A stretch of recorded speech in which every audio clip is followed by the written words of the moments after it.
Selfish दुनिया में अगर आप लोग दूसरों का अच्छा सोचोगे तब आप कभी भी खुद ग्रो नहीं कर पाओगे। क्या आपने अपनी पूरी लाइफ में एक ऐसे इंसान को देखा है जो बहुत ही ज़्यादा अमीर है पर वो बिल्कुल भी सेल्फिश नहीं है और वो हमेशा यही सोचता है कि दूसरे लोग उससे बहुत ही ज़्यादा ऊपर हैं, वो हर किसी को अपने से सुप्रीम मानता हो। ऐसा इंसान कभी भी अमीर इंसान नहीं हो सकता, और अगर किसी भी तरह से वो अमीर भी है तब हालात उसे बहुत ही ज़्यादा गरीब इंसान बना देंगे। इसलिए खुशहाल ज़िंदगी को जीने के लिए आपको थोड़ा बहुत सेल्फिश होना भी चाहिए।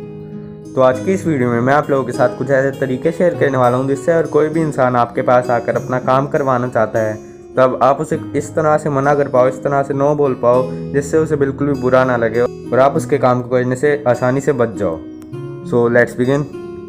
अगर आप लोग वो सारे काम करते हो जो आप लोगों के दोस्त आपसे करवाना चाहते हैं, चाहे वो सेम जेंडर के हो या फिर अपोजिट जेंडर के, और आप लोग ये सोच लेते हो कि उनका काम करने से वो लोग आपकी केयर करने लग जाएंगे और वो लोग आपका बेस्ट फ्रेंड बनने की कोशिश करेंगे, तो मेरे दोस्त आपसे ज़्यादा बेवकूफ़ इंसान इस दुनिया में कोई भी नहीं है।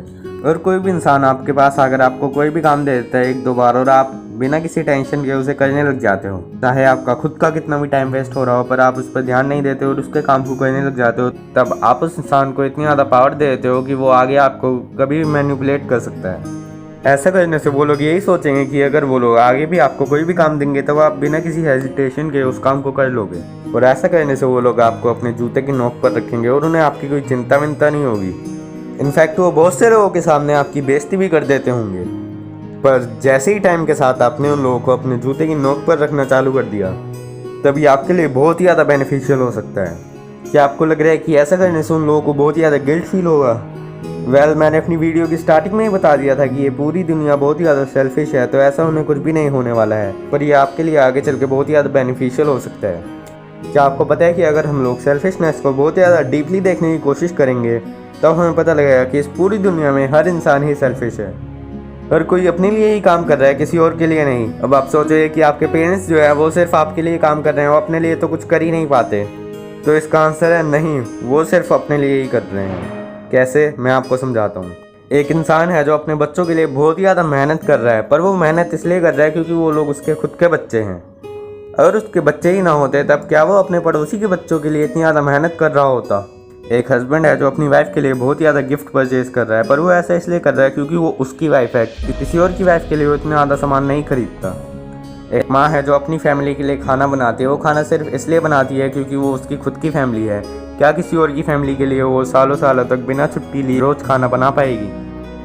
कभी ध्यान से बैठकर सोचना कि इस दुनिया में हर इंसान ही सेल्फिश है, वो सिर्फ अपने लिए सोच रहा है, ना कि आपके लिए। तभी आपको भी थोड़ा सा सेल्फिश होना पड़ेगा अपनी लाइफ में कुछ ज़्यादा करने के लिए। एक बुक है जिसका नाम है the art of saying no. ये उन लोगों के लिए लिखी है जो लोग किसी भी काम के लिए किसी को भी हाँ बोल देते हैं, फिर उसके बाद उसको गालियाँ दे रहे होते हैं और फिर अपने अंदर ही अपने आप को भी गालियाँ दे रहे होते हैं। तो चलो इस बुक को साथ में एक्सप्लोर करते हैं। Productivity hack. क्या आपको पता है किसी को भी ना बोलना आपके लिए एक प्रोडक्टिविटी हैक हो सकता है? कैसे, मैं आपको समझाता हूँ। दरअसल जो टाइम आप किसी के भी काम को हाँ बोलने के बाद उसे देने वाले थे, वो टाइम अब आप लोग अपनी लाइफ में इन्वेस्ट कर सकते हो। अब जो टाइम आपको मिला है उसमें कुछ इंजॉयफुल करने की कोशिश करो, कुछ ऐसा करो जिसे करने के बाद आपको बहुत ही ज़्यादा हैप्पीनेस मिलती हो और सेटिस्फैक्शन भी मिलती हो।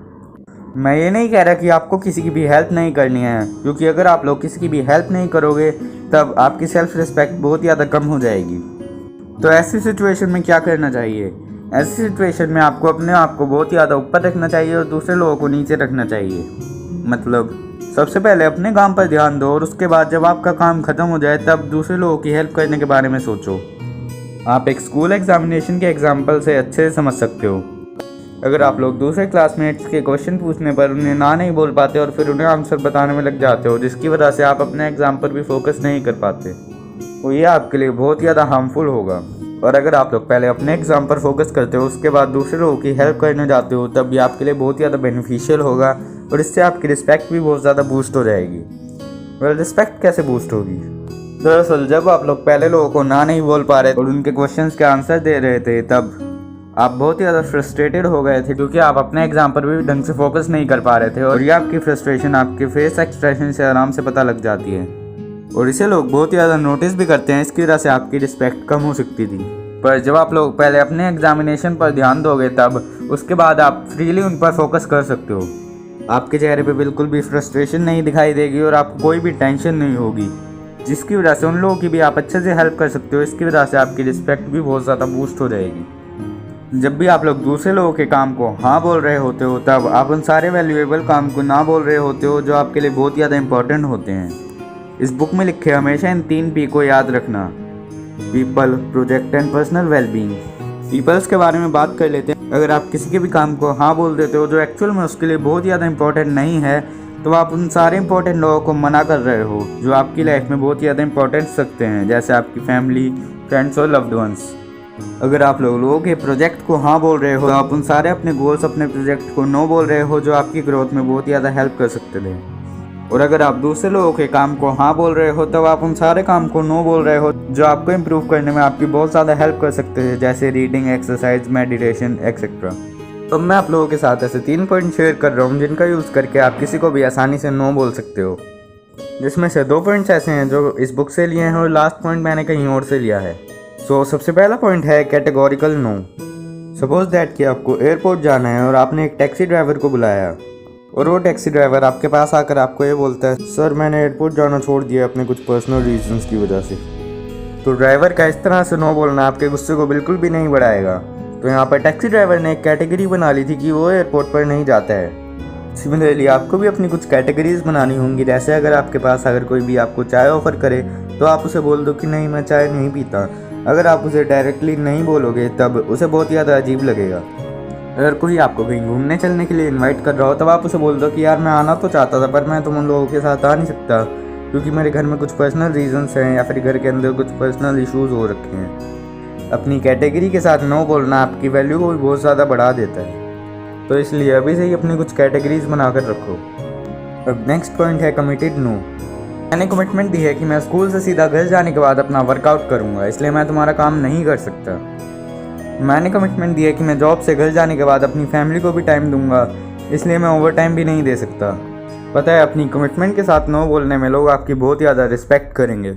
और पता है जब भी आप लोग नो बोलो तो इन 2 वर्ड्स का अपने नो बोलने में ज़रूर यूज़ करना। पहला है सॉरी और दूसरा है I hope you will understand. जैसे ही आप लोग इन 2 वर्ड्स का यूज़ करोगे लोग आपकी बात को समझने की पूरी कोशिश करेंगे। अब लास्ट पॉइंट है कॉन्फिडेंट नो। कुछ लोग होते हैं जिनको आपकी कैटेगरी की और आपकी कमिटमेंट की कोई भी वैल्यू ही नहीं होती। वो लोग बस आपसे अपना काम ही करवाना चाहते हैं। तब ऐसे टाइम पे आपको अपने कॉन्फिडेंस के साथ उन्हें नो बोल देना चाहिए। जैसे समझो कि आपने उन लोगों को अपनी कैटेगरी के हिसाब से भी नो बोल दिया और अपनी कमिटमेंट के हिसाब से भी नो बोल दिया, पर तब भी वो आपकी बात को नहीं समझ पा रहे हैं और आपसे अपना काम करवाना चाहते हैं। और कॉन्फिडेंट नो बोलने के लिए आपके चेहरे पर बिल्कुल भी स्माइल नहीं आनी चाहिए। आपके चेहरे पर रूडनेस के एक्सप्रेशन साफ दिखाई देने चाहिए। अगर आप लोग हंसते हुए नो बोलोगे तब उन्हें लगेगा कि आप उनके साथ मजाक कर रहे हो, इसलिए थोड़ा कॉन्फिडेंस और थोड़ी रूडनेस के साथ ही नो बोलना चाहिए। अगर आपको मेरी ये वीडियो थोड़ी सी भी इन्फॉर्मेटिव लगी हो तो मेरी इस वीडियो को लाइक कर दो और चैनल को सब्सक्राइब कर लो, जहाँ मैं आपके लिए हमेशा इंटरेस्टिंग वीडियोज़ लाता रहूँगा। Thank you.